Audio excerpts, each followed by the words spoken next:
the day Emma left. She didn't slam the door. She didn't scream. She didn't throw plates across the room. She simply placed a small blue notebook on the dining table, picked up a single suitcase, and walked out. Daniel stood frozen in the hallway. Emma? She stopped. For a second, he thought she might turn around. She didn't. I hope one day. Her voice trembled. You finally understand. The front door closed. The house became painfully quiet. Daniel didn't move for several minutes. He kept staring at the door, waiting. Maybe she'd forgotten something. Maybe she'd come back. Maybe this was just another argument. She didn't return. His eyes drifted toward the dining table. The blue notebook was still there, simple, worn around the edges. On the cover, his name, Daniel, nothing else. He walked over slowly. His fingers hovered above it. No, he pulled his hand away. Whatever was inside, he wasn't ready for it. Instead, he picked up his phone. No new messages. He opened Emma's contact, typed 3 words. Can we talk? He stared at the screen, then deleted them. He placed the phone back down. The notebook was still waiting. Night arrived. The living room felt unfamiliar. Emma's blanket still rested on the couch. Her favorite mug sat beside the sink. A half-finished puzzle remained on the coffee table. Everything looked exactly the same, except nothing felt the same. Daniel sat in silence. His eyes kept returning to the notebook. Finally, he opened it. The first page wasn't a diary entry. It was a letter. If you're reading this, it means I finally found the courage to leave. Daniel swallowed. Don't worry. This isn't a letter telling you how terrible you are. If it were, it would have been much shorter.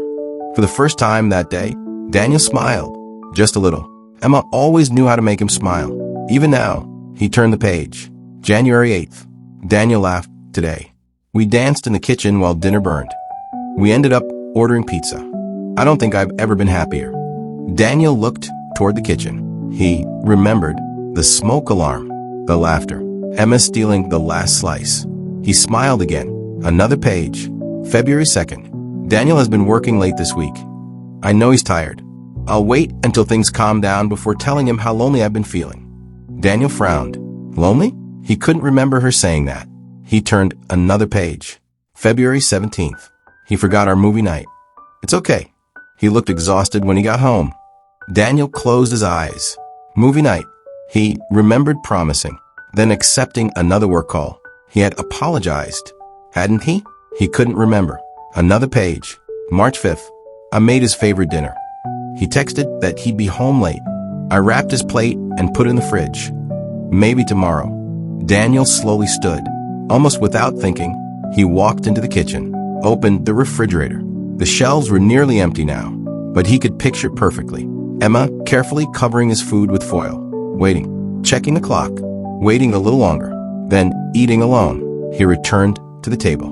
The pages suddenly felt heavier. He turned another, then another. The entries weren't angry. That was the strange part. There were no insults, no blame, only small disappointments, tiny moments, ordinary days, the kind of days people forget. Emma hadn't. She had written every single one down. The next entry stopped him. Today, I almost asked Daniel if we could spend Sunday together. But before I could, his phone rang. He answered it before I finished my sentence. So I told him never mind. Daniel stared at the page. His chest tightened. He remembered the phone call. He remembered saying, "Sorry, what were you saying?" Emma had smiled. "It's nothing." He believed her. The clock on the wall struck midnight. Daniel hadn't noticed the hours passing. He looked around the empty house. For the first time, he wasn't remembering the arguments. He was remembering the silence between them, the moments that had seemed too small to matter. Until now, he looked down at the diary again. Half of it still remained unread. He took a slow breath, then turned the next page. What he was about to read would change the way he remembered his marriage forever. Daniel turned the page slowly. The handwriting looked different, less playful, more careful, almost as if Emma had started choosing her words more cautiously. March 18th. Today, Daniel asked why I've been so quiet lately. I almost told him the truth. I almost said, because every time I try to talk, you're already thinking about something else. Instead, I smiled and said I was just tired. Daniel looked up from the diary. The room suddenly felt too quiet. He remembered that conversation. He remembered feeling relieved when she said she was only tired. He never asked again. Another page. April 2nd. I miss eating dinner with him. Not because of the food. Because dinner used to be the only time we talked. Now, I mostly hear the sound of his keyboard. Daniel slowly turned toward his home office. The door was still open. His laptop sat exactly where he'd left it. He remembered all those late nights. He thought he was providing for their future. He never realized what it was costing him. He continued reading. April 14th. Daniel bought me flowers today. They're beautiful, but I wish he had stayed long enough to see me smile. Daniel frowned. Flowers. He remembered rushing into the house with them, kissing Emma on the forehead, then answering another work call before she could even unwrap them. He had forgotten that part. She hadn't. He rubbed his eyes. Every page felt like someone was showing him a version of his own life he'd never noticed. Another page. May 1st. Today we sat on the same couch for almost 2 hours. He was watching emails. I was watching him. I've never felt so close to someone, and so far away at the same time. Daniel slowly looked toward the couch. Emma's blanket was still folded over one armrest. He walked over, sat down. The empty space beside him suddenly felt occupied. He could almost picture her, looking at him, waiting for him to look back. He quickly stood up. The guilt was becoming unbearable. He needed air. Daniel stepped onto the front porch. The night was cool. The street was empty. He pulled out his phone. Emma's contact was still pinned at the top. His thumb hovered over the call button. He wanted to explain. He wanted to apologize. Instead, he locked the phone. What could he possibly say now? He returned inside.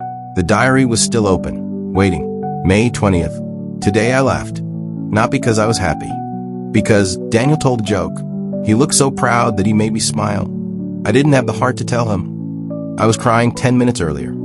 Daniel covered his mouth. He remembered the joke.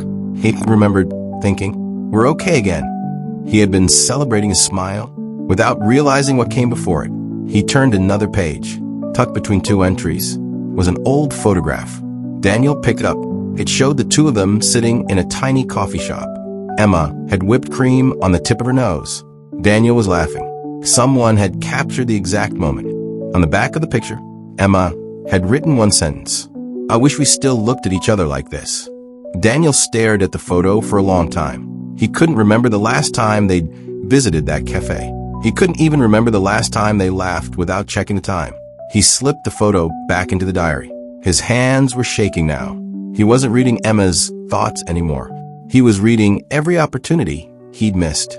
Then he reached a page with no date, just a title. The Day I Stopped Asking. Daniel frowned. His heartbeat quickened. He began reading. Today, I wanted to ask Daniel if we could spend one evening together. No phones. No emails. Just us.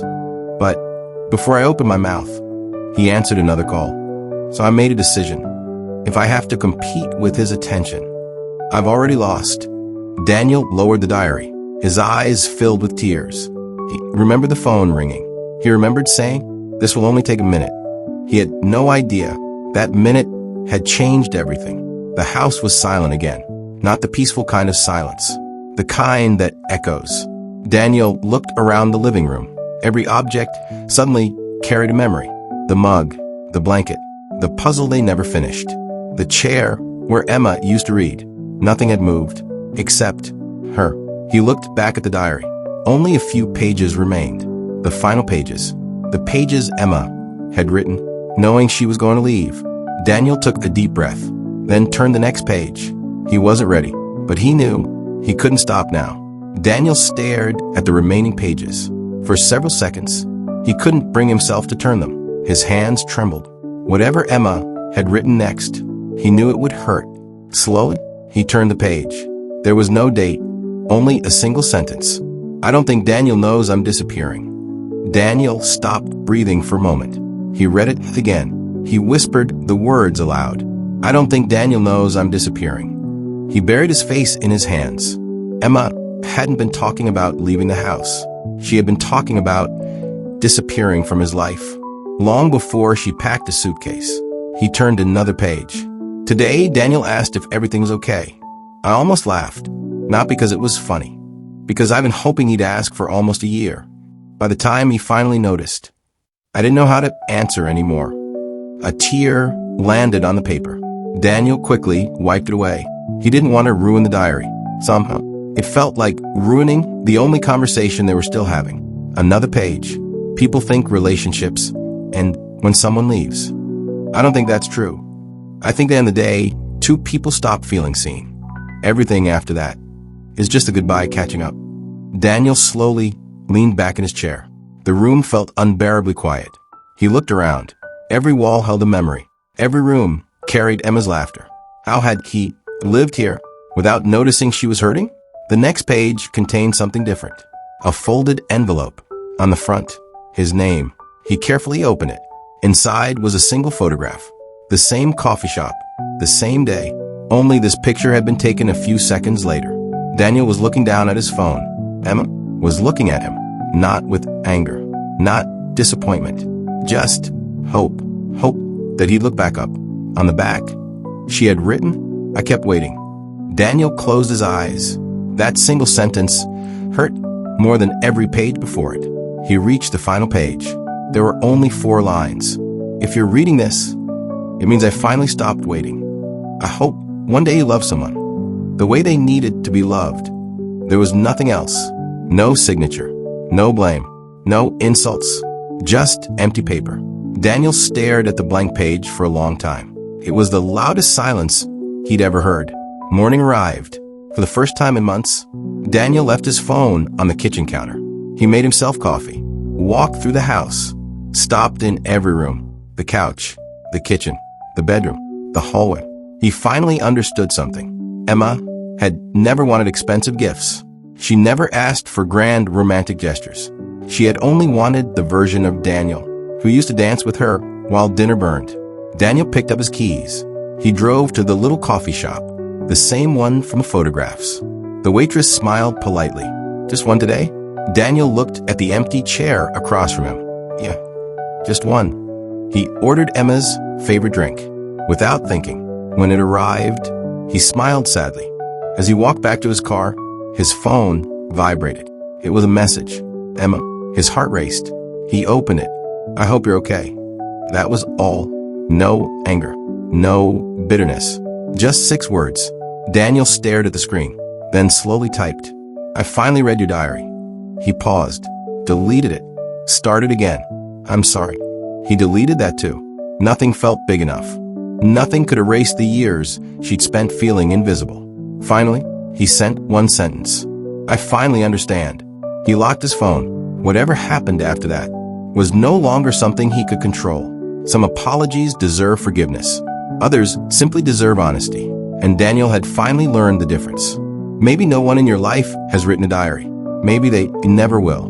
But if they did, what would it say? Would it tell the story of someone who felt appreciated? Someone who felt heard? Someone who felt seen? Or would it quietly record all the little moments when they needed your attention and got your leftovers instead? Relationships rarely fall apart because of one terrible day. They slowly fade through ordinary ones. The conversations that never happen. The promises that are postponed. The dinners spent looking at a screen instead of each other. Sometimes, the people we love don't need us to fix everything. They just need to know we still notice them. So before another ordinary day slips away, look up, ask how they're really doing. Stay for one more conversation. Because love isn't only shown in the big moments. It's protected in the small ones. And sometimes, those small moments are the ones we miss the most. If this story made you pause or reminded you of someone you should appreciate a little more, subscribe to Better VRSN Tales. Every week, we tell stories that don't just entertain, they stay with you long after the screen goes dark.